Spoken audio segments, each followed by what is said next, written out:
네, 시청자 여러분 안녕하십니까? 오늘도 즐거운 하루 보내고 계신가요?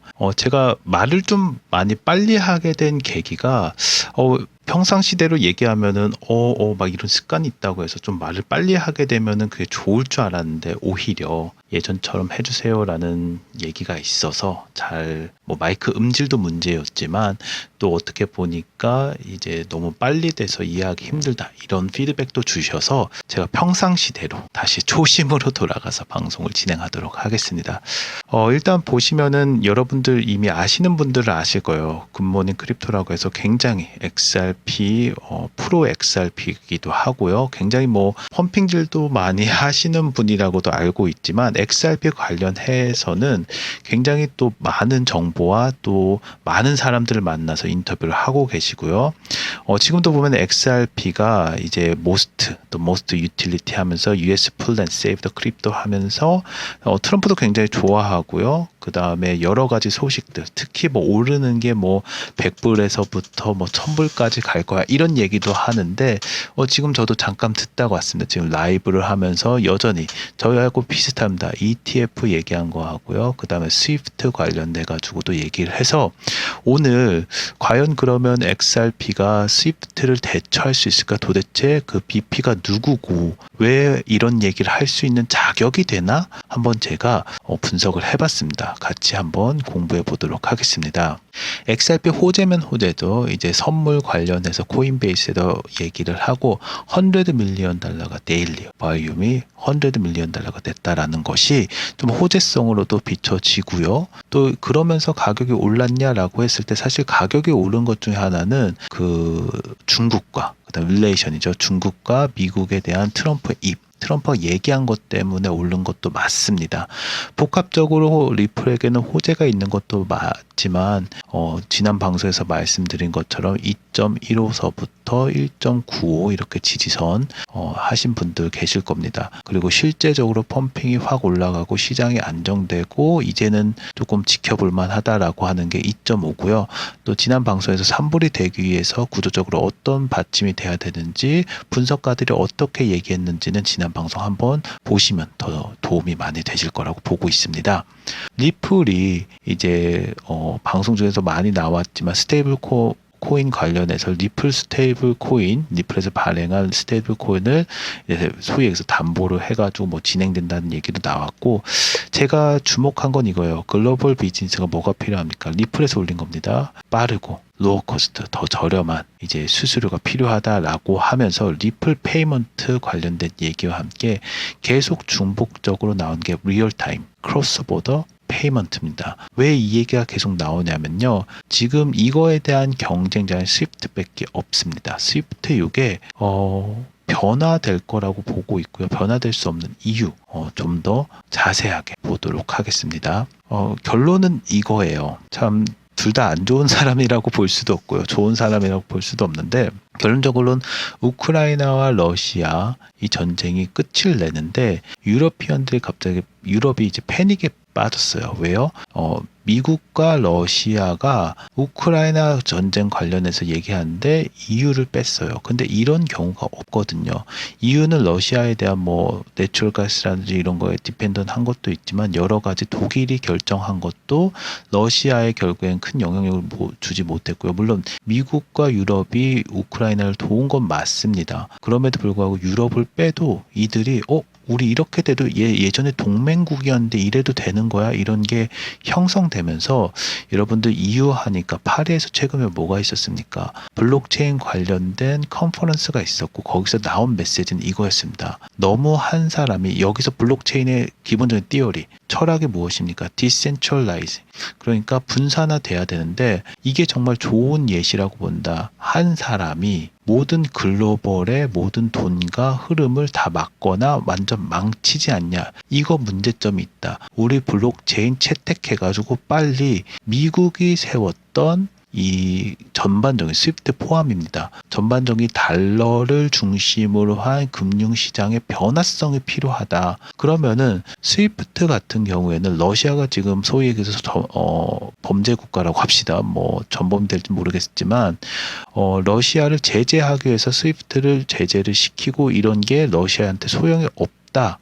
있다. 이런 거를 판단하기도 어렵고요. 현재는. 왜냐하면은 크립토를 활용한 페이먼트도 지금 리플을 통해서 여러분들 가능한 거 아시고, 러시아 같은 경우는 중앙아시아 통해서 루블을 바로 달러로 바꿔가는 그런 현상들도 보고 있기 때문에, 그러면 도대체 어떻게 되냐. 예전에는 이런 걸 제재하면은 중국하고의 러시아가 아무리 좋다고 해도 거의 소용 없었어요. 근데 중국이 워낙에 커지다 보니까 지금 지정학적으로 돈의 흐름도 바뀌었다라고 이렇게 판단이 감히 가능하죠.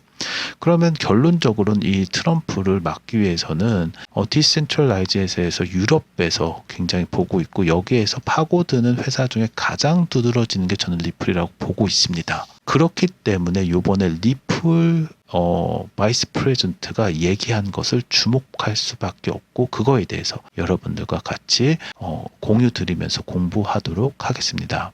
먼저 앞서 나온 XRP 선물, 이제 코인베이스에서 1일 거래량이 1억 달러, 100 밀리언 달러가 이제 넘었다라는 것부터 하나하나 차근차근 보도록 하겠습니다. 코인베이스 미국 파생 상품 거래소에서 2025년 4월 21일부터 XRP 선물 계약 정시 출시가 됐고요. 요거 호재성이 좀 있었던 거 방송에서 꾸준히 보셨으면 아실 겁니다. 출시 후 하루 만에 1일 거래량이 1억 USDC, 미국 달러 연동 스테이블 코인입니다. 돌파를 했고요. 기관 투자자와 개인 투자자 모두 높은 관심이 확인된 것을 보여줄 수 있습니다. 100 밀리언 달러가 적은 돈이 아니잖아요. 계약 유형은 표준 계약의 1만 XRP 단위 기관 및 전문 트레이너 대상이고요. 나노 계약 500 XRP 단위 약 1000달러 상당 소액 투자자와 리테일 투자자 개미라고 볼 수 있습니다. XRP 선물은 비트코인, 이더리움, 도지코인, 솔라나 등 포함한 기존 20개 이상의 파생 상품 라인업에 추가됐고요. 코인베이스는 현재 전 세계적으로 92개 자산, 미국 내 약 24개의 자산 파생 상품을 제공 중에 있고, 작년 거래량은 전년 대비 1만 % 이상 급증했습니다. 그리고 데릭빗이라는 인수도 검토하고 있으며 글로벌 파생 상품 시장 확대 의지도 확인될 수 있다. 이거는 코인베이스에 대한 얘기를 지금 정리한 거라고 보시면 되겠습니다. 계속 이어가겠습니다. 그럼에도 불구하고 100만 달러를 넘음에도 불구하고 한 가지 여기서 짚고 넘어가야 되는 게 바로 오리건 주정부. 이게 사실 지난 방송에서 조금 음질이 안 좋아서 잘 못 들으셨을 수도 있어서 한 번 더 짚고 넘어가는 게 맞다고 보고 있습니다. 오리건 주에서 코인베이스에 대해서 XRP 등 XRP 포함 31개 토큰의 무등록 증권, 즉 세큐리티 혐의에 대해서 소송을 제기했어요. 근데 코인베이스의 XRP 선물 출시 직전 오리건주 법무부 장관이 XRP 포함 총 31개 암호화폐 미등록 증권이라고 하면서 코인베이스에 대한 소송을 제기했는데, 코인베이스 최고 법률자 폴이 해당 소송이 정치적이라고 했어요. 정치적, 재정적 목적이 개입된 신뢰성이 부족한 주장이다. 그리고 이번 소송이 코인베이스뿐만 아니라 암호화폐 산업에 전체적으로 타격을 줄 수 있으면 강하게 비판했는데, 이거를 좀 분석을 들어가면요, 여러분, 오리건주에 대해서 먼저 알아볼 필요성이 있습니다. 오리건주는 물론 나눠져 있긴 합니다. 이게 오리건주라고 하면 여기 위에 워싱턴주가 있고요, 밑에 캘리포니아주가 있습니다. 모두 한번 선거를 하게 되면은 공화당보다는 민주당, 그러니까 리버럴한 스테이트라고 보고 있는데, 오리건에서 포틀랜드를 중심으로는 약간 굉장히 리버럴한 동네라고 하면은 서쪽으로는 굉장히 공화당스러운 쪽이 있어서, 이 서쪽은 오리건주부터 독립하려고 해요. 왜냐하면은 미국 시스템상 이제 일렉트럴 컬리지에 의해서 상원의원은 수대로 이제 인구 비율로 나눠서 그 수가 지금 제가 잘 기억은 안 나는데 13에서 한 10 정도 된다고 보면은, 여기에서는 누가 많이 투표하느냐에 따라서 모든 표가 다 대통령을 뽑을 때 그쪽으로 가거든요. 그게 일렉토럴 칼러지 중에 하나인데, 오리건주는 항상 인구가 많은 포틀랜드 때문에 항상 리버럴한 스테이트로 이렇게 낙인이 되어 있습니다. 즉 여기에 있는 그 소송을 진행한 이제 오리건 주정부는 어떻게 보면은 지금 SEC에서 이제 페더럴이죠. 이거는 산하라고 치면은 누가 있습니까? 미국 트럼프는 어딥니까? 공화당이 있고, 공화당에서는 지금 취하고 거의 마무리 단계에 왔죠. 공식적으로 발표만 남았습니다. 그리고 폴 애킨슨까지 이제 임명이 되면서 프로 크립토로 가려는 이 시점에 전에 게리 겐슬러가 이렇게 때리고 소송 남발했죠. 그래서 막 가격 내렸는데, 주 정부에서, 그러니까 민주당이 있는 그 주 정부에서 같은 짓을 하고 있는 거를 보고 있습니다. 근데 문제는 뭐냐면요, 오리건주에서 해서 만약에 이 소송이 커지면요, 워싱턴주도 하게 가겠죠. 밑에는 캘리포니아주까지 가면은 진짜 이거는 민주당 대 다시 공화당 싸움으로 볼 수도 있는데, 가장 위험한 게 뭐냐면은 공화당에 있는 지금 미국 트럼프의 여론이 지금 많이 악화된 건 맞습니다. 왜냐면은 월가에서도 트럼프 쟤 저렇게 하면은 우리 안 되는데 라는 게 있고요. 크립토에서도 트럼프 믿었는데 이거 뭐야? 가격이 왜 이래? 라는 얘기가 있고요. 또 일론 머스크가 막 얘기하면서 일론 머스크가 약간 비호감으로 바뀌면서 전반적으로 핸즈 오프라는 무브먼트, 이제는 거의 무브먼트까지 갔습니다. 거의 이제 운동에서 무브먼트까지 갔기 때문에 이거를 빨리 진화하지 않으면은 결론적으로 이 슈퍼 인플레이션과 가격, 그러니까 피부로 느끼는 이 경제를 살리지 않으면은 트럼프 또한 이 작은 불씨가 진짜 초가상관 다 태운다고 안 좋은 결과로도 나올 수 있다고 보기 때문에 굉장히 주의해서 봐야 될 이벤트라고도 생각합니다. 여러분들, 저희가 텔레그램 방을 운영하고 있습니다. 들어오시면 많은 정보 받아가실 수 있는데요. 연락처를 꼭 남겨주셔야지 저희가 연락드려서 더 좋은 정보라든지 저희가 하는 것들 또 자세하게 보실 수 있고요. 텔레그램 방 안에서는 트럼프 행정부가 하는 이제 전략이라든지 정책뿐만 아니라 비트코인 XRP 관련된 시황 브리핑도 진행을 하고 있고요. 가장 중요한 것은 코인 시장, 지금 보시는 분들도 마찬가지고 저도 마찬가지지만 하락한다고 불안할 필요도 없고 투자에 대한 자신감 잃을 필요 없습니다. 무한한 상승도 무한한 하락도 존재하지 않기 때문에 중요한 것은 현재 시장이 왜 하락했는지 정확하게 분석하고요. 내 재산, 내 시드를 위해서 더 나은 전략을 세우는 것이 가장 중요하다고 생각합니다. 관련돼서 교육 참가자 모집하고 있고요. 물어보시면은 저에게 문의 주시면 저희가 친절하게 알려드리고 있기 때문에 텔레그램방 들어오셔가지고 좋은 정보 받아가셨으면 좋겠습니다. SEC에서 미팅하고 이런 걸 좀 봤어요. 그랬더니 크로스 미팅이 4월 24일 날 있었고요. 폴 애킨슨이 왔기 때문에 관련된 인사에 대한 얘기가 있지 않을까, 저는 그렇게 보고 있고요. 왜냐하면 새로운 수장이 오면은 인사가 먼저입니다. 인사가 만사라고 하잖아요. 그래서 본인이 원하는 방향성을 제시를 하고 그거에 맞는 인사를 곳곳에 배치할 거라고 보고 있습니다. 가장 주목해야 될 거는 4월 25일에 크립토 태스크포스에서 라운드 테이블 커스터니 관련돼 가지고 진행을 하게 되고요. 그 외에도 크립토 태스크포스에서 5월 12일도 현재는 그 라운드 테이블이 진행되고 있습니다. 크로스 미팅도 제 생각에는 4월 달에 또 한 번 있을 거라고 보고 있는데, 이제 ETF 관련된 얘기도 조만간 소식이 들어오지 않을까 보고 있습니다.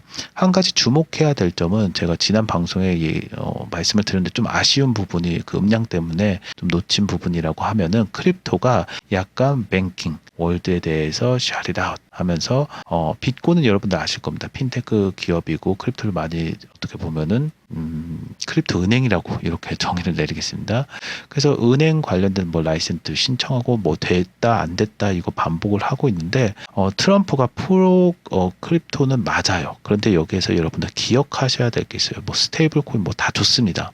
트럼프가 왜 여기에 자기 밈코인도 만들었고요. 그리고 플러스 ETF도 출시한다고 하고요. 스테이블 코인까지 나와서 법하고 이거 너무 트럼프가 너무한 거 아니야? 라고 했는데, 이 사람이 뭘 계획하는지 본질을 좀 파악해야 된다고 저는 보고 있어요. 트럼프가 첫 번째 1기 때 대통령 되고 조 바이든한테 뺏겼죠. 이때 무슨 일이 있었냐면 디뱅킹을 당합니다. 즉 모든 스위프트 포함해서죠. 모든 은행을 못 쓰게 됐어요. 단지 정치인이라는 이유로. 굉장히 고생을 많이 했고 많은 돈을 잃었습니다. 트럼프가 그때 얼터너티브로 찾은 게 트럼프 주니어죠. 명확하게 말하면 크립토입니다. 그래서 크립토에 대해서 알게 됐고, 전에는 트럼프도 올드머니였어요. 제가 항상 방송에서 말씀드릴 때 조금 이 사람이 말은 저렇게 해도 나중에 실제적으로 권력을 잡으면은 아무것도 안 하지 않을 거 아닌가. 왜 그렇게 생각하냐면 이 사람 올드머니거든요. 부동산으로서 돈 번 사람인데 왜 갑자기 비트코인 막 외치면서 XRP서부터 왜 이렇게 친절하게 돼? 직접 만났네? 왜 이러지라고 했는데, 아들이 그 얘기를 했어요. 우리는 그 월스트리트였나요? 우리는 이런 적이 없었는데 다만 우리 아빠가 정치인이란 이유로 모든 은행이 어카운트가 이제 동결되는 이제 자금 동결이라고 하죠. 그런 자금 동결을 당하면서 굉장히 피해를 받고, 이거에 대해서 크립토가 해결 책임을 우리가 알았다라고 해서 그 얼개를 만드는 것을 이제 공화당을 통해서 지시를 내리고 있고, 많은 이그제큐티브 오더를 통해 가지고 지금 트럼프가 프로 크립토의 행보를 보이는 것은 맞습니다. 페더럴 정권에 따라서 움직이는 크로스 보더를 포함해서 그 금융 시스템을 바꾸려는 모습이 계속 보이고 있고요. 그렇기 때문에 저희가 지금 뭐 막말로 이런 얘기가 돌고 있잖아요. 나중에 너 지갑 있어라고 하면은 저희는 무슨 지갑인지 알고 있는데, 나중에 지갑이 없어서 금융 결제를 못 하거나 더 비싼 수수료를 내거나 전통적으로 하다가는 못 쫓아오는, 즉 크립토 세비와 넌 크립토 세비가 나눌 시점이 오지 않을까, 저는 그렇게 보고 있습니다. 오늘 주요 뉴스는 이겁니다. 리플 그래서 시니어 VP가 누구길래 도대체 스위프트, 우리가 일반적으로 아는 것을 업데이트 or 리플레이스먼트까지 얘기하는가, 4월 21일자에 나온 거고요. 지금 한번 저하고 같이 보도록 하겠습니다. 보기 전에 도대체 이 에릭 그 시니어 바이스 프레젠트입니다. 한번 제가 방송에서도 잠깐 나온 것 같은데요. 도대체 누군지 자세하게 한번 보도록 하겠습니다. 8년 이상 리플에서 일을 했고요. 바이스 프레젠트서부터 CBO, 그러니까 치프 비즈니스 오피서까지 시니어 바이스 프레젠트까지 올라오면서 거의 근 8년 이상을 리플에서 일을 했고요. 어도비에서도 한 1년 정도 있었고요.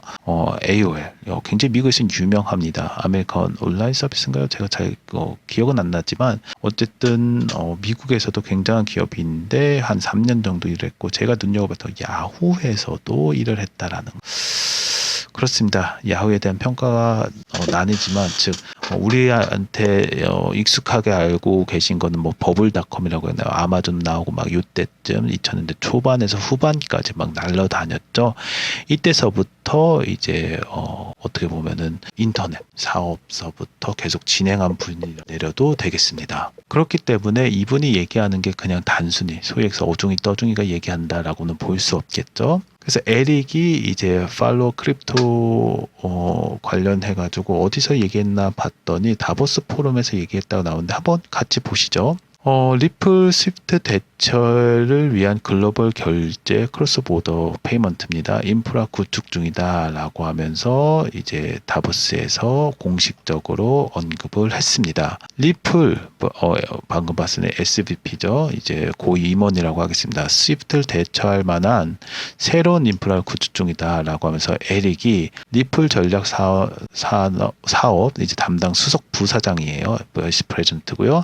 2025년 세계경제 포럼 다보스 패널에서 리플은 스위프트를 업그레이드하거나 대처할 인프라를 구축 중이다라고 공식적으로 발표를 했습니다.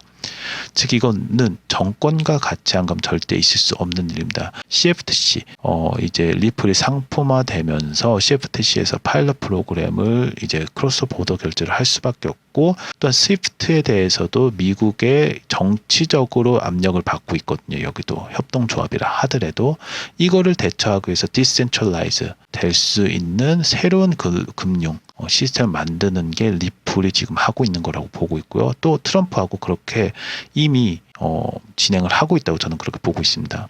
리플의 목표는 단순한 협력 수준이 아닌 독자적인 글로벌 결제 인프라, 독자적이라고 했습니다. 즉 이거는 협동조합이에요. 미국이 많은 포션을 가졌고 EU 또한 많은 포션을 갖고 있습니다. 독자적인 글로벌 결제 인프라를 구축하고 그 기존 금융기관이 요구하는 속도, 유연성, 규제, 특히 돈이 저렴하죠. 법화는 혁신적인 시스템을 제공할 것이라고 강조를 했습니다. 계속 이어서 보면 리플 인프라가 결국에는 얼터너티브, 그러니까 새로운 대체제로 스위프트를 대처할 거로 보고 있다 얘기하면서, XRP 커뮤니티의 해석은 경쟁과 협력 구도에 대해서인데 어느 부분에서도 리플이 승자죠. 윈윈을 보고 있는데 더 크게 이기냐 타협하냐 요 차인데요. XRP 인플루언서는 이제 리플의 발언은 스위프트와의 협력이 아닌 경쟁을 선언했다고 해석을 하고요. 저도 여깁니다. 2019년부터 스위프트는 XRP의 서사에 우호적이지 않았다며 역사적 맥락을 부각하면서 리플과 스위프트가 공존 또는 통합될 수 있다는 커뮤니티 내의 기대를 반박했다. XRP 분석가도 리플의 미션은 스위프트를 대처이며 최근 히든로드 굉장히 비싼 돈으로 인수했죠. 전통 금융 시스템의 우회적으로 전략이라고 분석하고 있고 스위프트가 글로벌 제재 시스템 중에서 중앙 집권 구조입니다. 이내 오히려 시스템 리스크가 될 수 있다고 지적하면서 결국에는 이게 저도 선전포고라고 해석을 할 수 있겠습니다. 그리고 계속 나오는 게 이거죠. 여러분들 크로스 보더 페이먼트 이제는 기억하실 때라고 봅니다. XRP 롤입니다. 그래서 XRP 실제 사용 방식 유연성 기반의 선택적 통합으로 XRP 리플 결제 시스템의 핵심 구성 요소 중 하나지만 모든 거래에 필수적인 것은 아닙니다. USDT라든지 USDC 같은 스테이블 코인 기반이 직접 이체는 XRP를 굳이 사용할 필요도 없고요. XRP 추가로 사용하는 것은 일부 거래에 불필요한 복잡성의 비용 증가로 이어질 수 있습니다. 결론적으로 리플은 고객이 원하는 방식의 결제 흐름을 지원하며 XRP는 옵션적 자산으로 가능하다라는 얘기도 있기 때문에 이거는 또 한번 기억해야 될 부분이라고도 생각을 합니다. 핵심 포인트를 좀 보면은 리플의 방향성은 스위프트 보안이 아닌 완전한 대체 인프라라는 것에 이제 점점 나오고 있고요. 무언가 뒷배경이 있으니까 이런 얘기가 나오겠죠. 그리고 네트워크 전략, 기존 금융기관의 니즈에 맞춘 규제 대응형 글로벌 결제 시스템 구축 중이고 XRP 사용 전략은 XRP는 필수 안에 선택 가능한 결제 수단의 상황에 따라서 유연하게 운영되고 있고 한 가지 간과해야 될 거는 이미 리플은 스테이블 코인을 발행했다는 점에서 어떤 전략이 나올 건지 한번 지켜볼 필요성이 있다고 말씀드릴 수 있겠습니다. 한 가지 또 뉴스에서 또 이어가면은 리플이 스테이블 코인 이제 USD죠. 리플에서 발행한 거 담보 활용해서 기관 금융 시장 공략한다는 얘기도 있었고요. 그러므로 히든 노드를 이제 뭐 얘기했고 여기서 최근에 라이센스 딴 것도 방송을 한번 내드렸습니다. 다만 이게 크고 작은 거에서 민주당의 움직임도 파악을 해야 될 게 미국 오리곤 법무장관이 코인베이스를 이제 XRP를 증권이다, 비등록 증권이다라면서 다시 한번 나왔고 그렇기 때문에 여러분들 더 자세한 내용은 텔레그램 방 들어오셔서 연락처 남겨주시면 저희가 친절하게 알려드리고 있고요. 텔레그램 방은 맨 위에 비트패스 고정한 곳에 이렇게 구글 폼으로 신청하시고 연락처 남겨주셔야지 저희가 친절하게 안내해드릴 수 있습니다. 구독과 좋아요도 부탁드리면서 오늘 방송이 길어지면서 짧게 마무리하겠습니다. 리플은 스위프트를 대처하는 차세대 글로벌 결제 인프라로 자리매김 중이고요. XRP는 선택적 활용 자산으로 유연성과 확장성을 동시에 확보해가고 있는 중입니다. XRP 선물 거래 성공률은 100 밀리언 된 거 말씀드린 겁니다. 글로벌 파생 상품 확대 움직임, 기관 및 개인 투자자들의 신뢰 회복과 가격 상승 기대감을 높이고 있으나 오리건 주 정부의 미등록 증권 소송은 법적 불확실성으로 작용하면서 향후 상승세의 변수로 작용, 그러니까 아주 작은 불씨지만 커질 수도 있다라는 거 기억해 주셨으면 좋겠습니다. 오늘도 시청해 주셔서 감사합니다. 좋은 하루 되십시오.